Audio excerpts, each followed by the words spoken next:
आणखी एक breaking news आहे। पुढील 24 तासांसाठी महाराष्ट्रातील अनेक भागांमध्ये पावसाचा अंदाज वर्तवण्यात आला आहे। पावसाचा अलर्ट देण्यात आला आहे। विजांच्या कडकडाटासह मध्यम ते तीव्र वादळ उठेल, सोसाट्याचा वारा वाहेल आणि पाऊस पडेल असा अंदाज वर्तवण्यात आला आहे। प्रामुख्याने महाराष्ट्र आणि मध्य महाराष्ट्रातील घाट भागामध्ये हा पावसाचा अंदाज आहे। तर रायगड, नाशिक, पुणे, सातारा भागात सुद्धा पाऊस पडण्याची शक्यता आहे।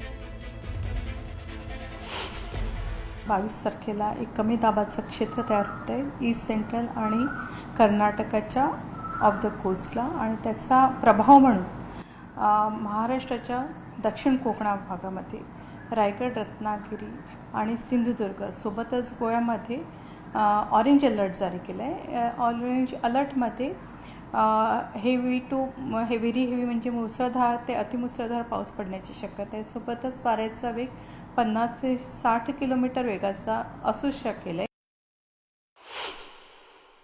घाट जो एरिया आहे वेस्टर्न घाटमध्ये सोलापूर, सांगली आणि कोल्हापूर याच्या भागांमध्ये डिस्ट्रिक्ट्समध्ये सुद्धा ऑरेंज अलर्ट जारी केलेला आहे। मुंबई, नॉर्थ कोकण, नॉर्थ मध्य महाराष्ट्र आणि मराठवाड्यामध्ये येलो अलर्ट जारी केलेला आहे, जिथे मुसळधार पावसाची शक्यता आहे। 40 ते 50 किलोमीटर वेगाचे वारे वाहण्याची शक्यता आहे। सोबतच